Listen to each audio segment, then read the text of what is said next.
Hello, I'm David Farrow, and you're watching the Charleston Times.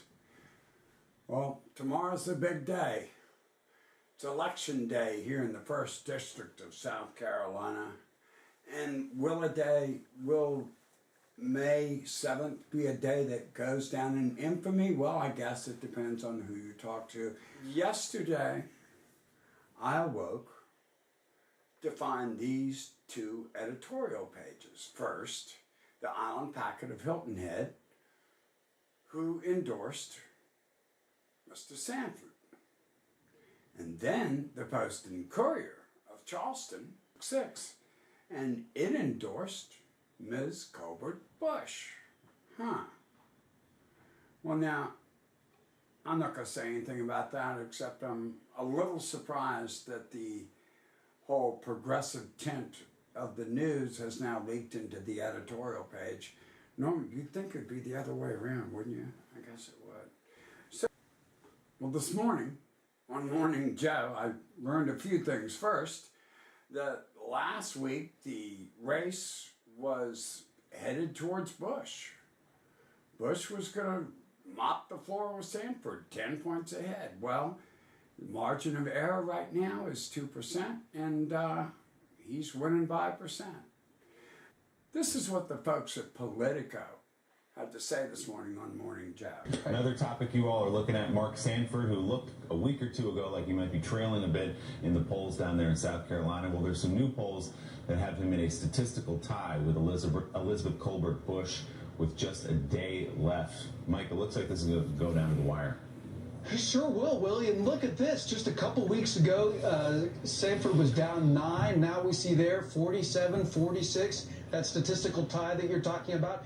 And right about the time that the tide turned for Mark Sanford is when those weird stories came out about him breaking into his wife's house as part of a custody dispute.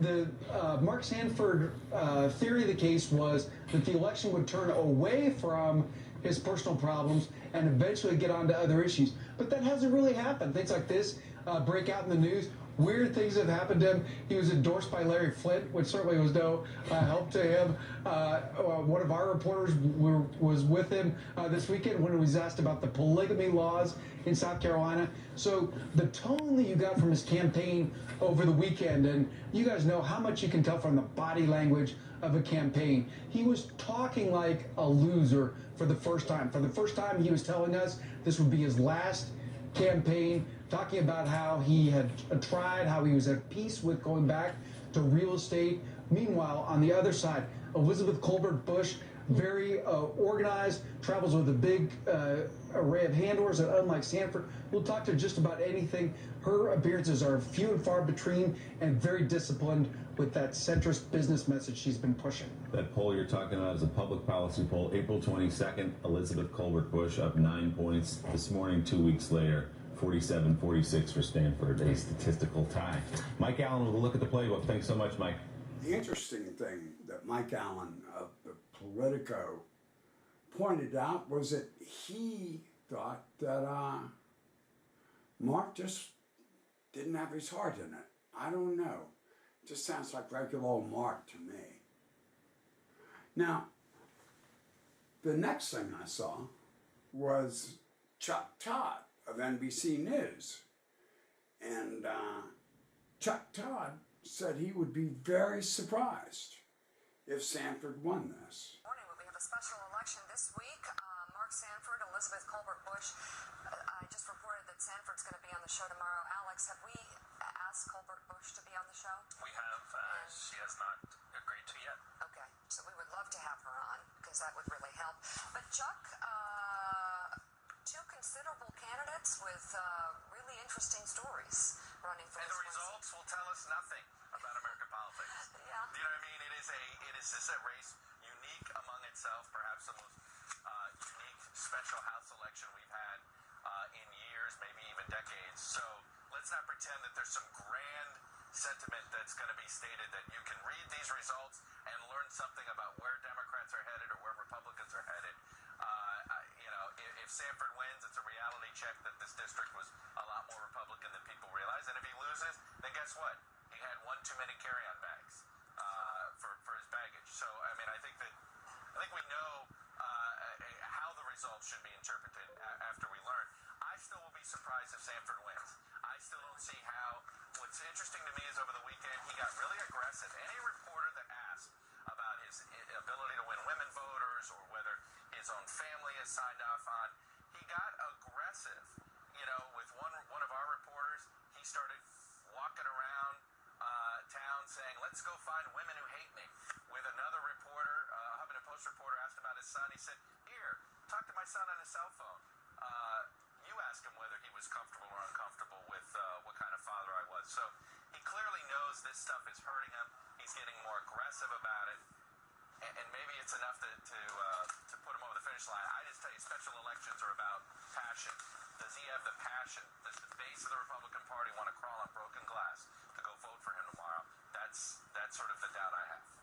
Apparently, he also mocked the press. Press don't like that very much.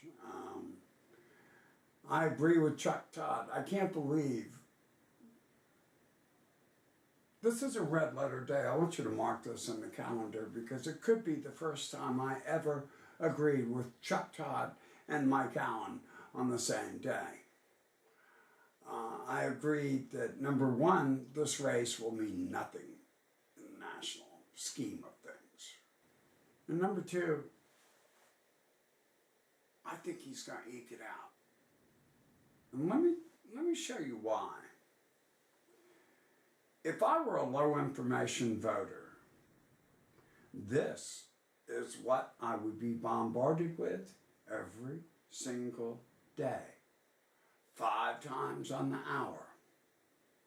It really is just remarkable. It is a barrage. Sanford. Governor Sanford's taxpayer-fueled spending spree. He charged us $400,000 to travel around the world to France, China, and Argentina.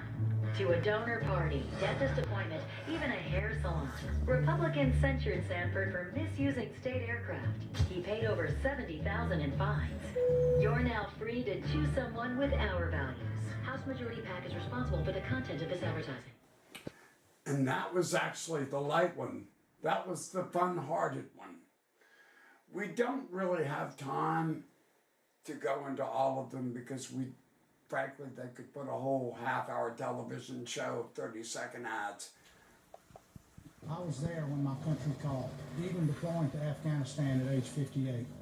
Mark Sanford abandoned his post. No one, not even law enforcement or the National Guard, could reach him. What are we supposed to do when we can't get in touch with the leader? You can't just walk away. If I had abandoned my post, I could be court-martialed. It really hurt me, and I think it betrayed all of South Carolina and all of its citizens. House Majority PAC is responsible for the content of this advertising. Mark Sanford promised he'd only serve 3 terms in Congress. He promised he'd never misuse taxpayer money. Mark Sanford made a lot of promises and broke them all. Now Mark Sanford says he's learned from his mistakes. The real question, will we? Paid for by South Forward, not endorsed by any candidate or committee. Those were pretty brutal. But I would have to say that this one, I don't know, maybe I'm wrong, maybe it just hits me, but to me, this is incredibly brutal. And I used to be for Mark Sanford, but not anymore. He skipped town to be with his mistress on Father's Day. Sanford even asked his wife for permission to have the affair and wasted our taxpayer dollars on himself. I really was disappointed when I heard the extent to which he'd betrayed our trust. I was mortified, angry, embarrassed, betrayed. I'm a Republican, but Mark Sanford just doesn't share our values. House Majority PAC is responsible for the content of this advertising. And the sad thing is, it's true. And this woman plays the part of a bitter divorced woman as well as anybody I've ever seen. Boy, it's hard to argue with it. Here's the sad thing, it's all true. It's all true. So why on earth would anyone vote for Mark Sanford? I would argue that they're not voting for Mark Sanford, they are voting against Elizabeth Colbert Bush. And here's why. You know, she sounds reasonable. She sounds moderate. But then I saw her in the debate, and there was this one little piece right here that really has disturbed me this whole time. Said I am a proud supporter of the Second Amendment. Absolutely. I mean, this is about our rights to bear arms, and I would never vote against the Second Amendment, but we do need expanded background checks. We do need to address the issues like Alice Boland. We need to have this background check to protect our children. Can I interject there, though? I mean, the problem with suggesting that is, for instance, the 37 Democrats, congressmen and congresswomen that supported your candidacy, all were against what you're saying with regard to Second Amendment issues. The very groups funding your campaign are against those Second Amendment issues. So I don't understand how one can, on the one hand, say that you're independent, and the other hand, suggest that I'm not going to listen to what they have to say, though they're funding my campaign. Well, and Mark, actually, you're not listening what I have to say. I told you no one tells me what to do. I'm an independent businesswoman, and I will reach across the aisles. This all night, I can show you little examples of disingenuousness. And I think that bothers me more than Mark's cheating on his wife and all the rest of it. Let me tell you why. Mark Sanford has never tried to hide who he is philosophically. Elizabeth Colbert Bush, despite all her protestations otherwise, I agree. How on earth could you get over $1 million from special interest groups? And believe me, every one of those videos were funded by very progressive special interest groups, so which have nothing to do with Charleston or surrounding environments. So I don't know. It's almost like she's trying to pull something, and that I think he pulled. Here's the thing: he tried to pull something, and he got caught at it. And you can argue whether he paid for it or not. But here's the one thing I took hope in. At the very beginning of all this, we were talking about Mike Allen of Politico, and I believe it was in the Mike Allen piece that Sanford said that this was his last campaign.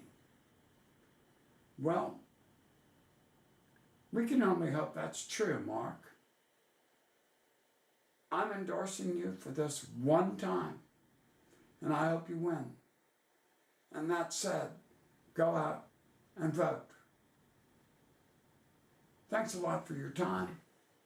I'm David Farrow, and you're watching the Charleston Times.